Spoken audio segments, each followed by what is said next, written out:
Assalamualaikum warahmatullahi wabarakatuh. Kami dari kelompok 4 akan menjelaskan tentang permasalahan pada pengembangan kemampuan fisik motorik anak usia dini yang beranggotakan Laila Al-Afifah NIM 5023, Nadi Fatul Yatim Masun NIM 5032. Assalamualaikum warahmatullahi wabarakatuh. Saya Nadi Fatul Yatim Masun NIM 5032. Di sini saya akan menjelaskan pengertian perkembangan motorik. Perkembangan motorik adalah proses tumbuh kembang kemampuan gerak seorang anak. Pada dasarnya perkembangan ini berkembang sejalan dengan kematangan saraf dan otot anak, sehingga setiap gerakan sesederhana apapun adalah merupakan hasil pola interaksi kompleks dari berbagai bagian dan sistem dalam tubuh yang dikontrol oleh otak.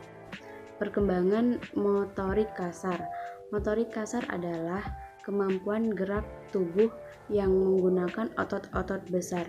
Sebagian besar atau seluruh anggota bagian tubuh motorik kasar diperlukan agar anak dapat duduk, menendang, berlari, dan lain sebagainya. Pengertian motorik halus. Motorik halus adalah kemampuan yang berhubungan dengan keterampilan fisik yang melibatkan otot kecil dan koordinasi mata, tangan. Saraf motorik halus ini dapat dilatih dan dikembangkan melalui kegiatan dan rangsangan rutin seperti bermain puzzle, menggunting, dan lain sebagainya. Gangguan motorik pada anak. Masalah yang sering timbul dalam pertumbuhan dan perkembangan anak usia dini salah satunya yaitu gangguan pertumbuhan fisik dan motorik anak. Perkembangan fisik dan motorik anak yang tidak tercapai dapat diartikan bahwa perkembangan fisik dan motorik anak tersebut mengalami gangguan. Gangguan motorik kasar pada anak. Motorik kasar adalah gerakan tubuh yang menggunakan otot-otot besar yang dipengaruhi oleh usia, berat badan, dan perkembangan anak secara fisik. Pada anak-anak, gangguan perkembangan motorik kasar bisa dilihat dari gerakan yang tidak terkontrol atau tidak seimbang.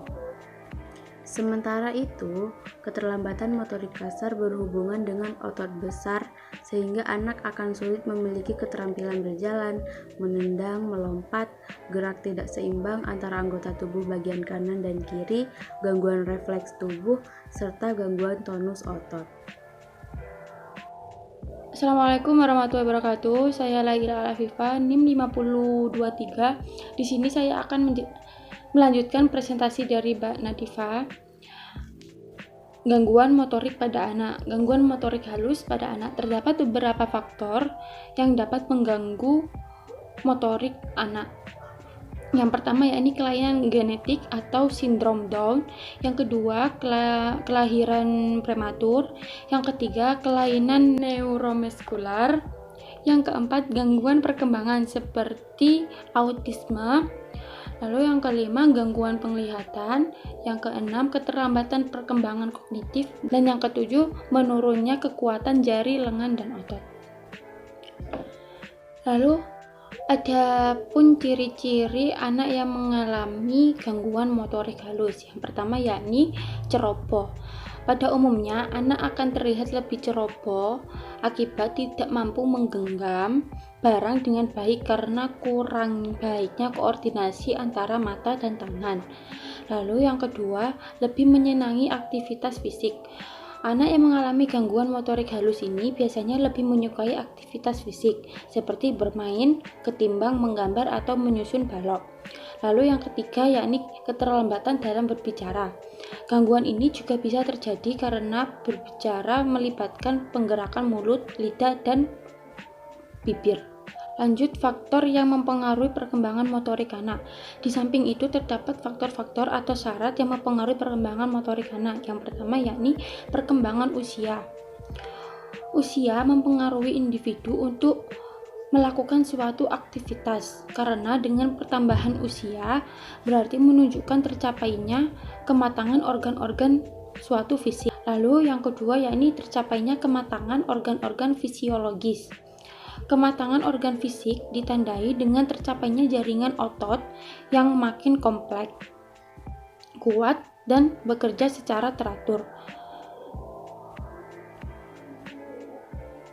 Pada masa pertumbuhan bayi atau anak, kematangan fisiologis ini dipengaruhi oleh faktor usia, nutrisi, dan kesehatan individu. Lalu yang ketiga, kontrol kepala. Pada usia 1-5 bulan, bayi masih sering tertidur dengan posisi kepala terbaring di atas tempat tidur. Lalu yang ketiga yakni kontrol kepala, dan yang keempat kontrol tangan. Lalu yang ketiga yakni kontrol kepala. Sejalan dengan perkembangan usianya, bayi akan mampu untuk tengkurap dan menopang kepalanya. Lalu yang keempat, kontrol tangan.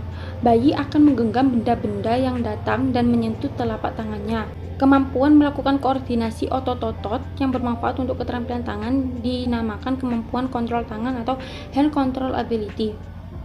Lalu yang kelima yakni kontrol kaki. Bayi dapat menggerakkan kaki sendiri sebagai respon atau refleks rasa senang atas kehadiran orang yang memiliki kedekatan emosional.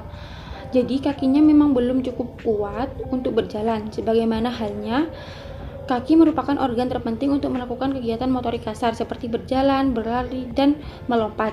Lalu yang terakhir yakni lokomosi. Lokomosi ialah kemampuan untuk bergerak atau berpindah dari satu tempat ke tempat yang lain. Kemampuan ini berkembang sejalan dengan bertambahnya usia dan tercapainya kematangan organ-organ fisik serta berfungsinya sistem syaraf pusat.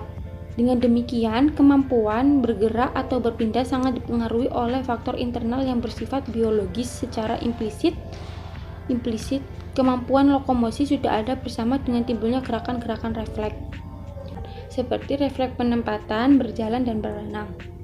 Sekian presentasi dari kelompok kami. Wassalamualaikum warahmatullahi wabarakatuh.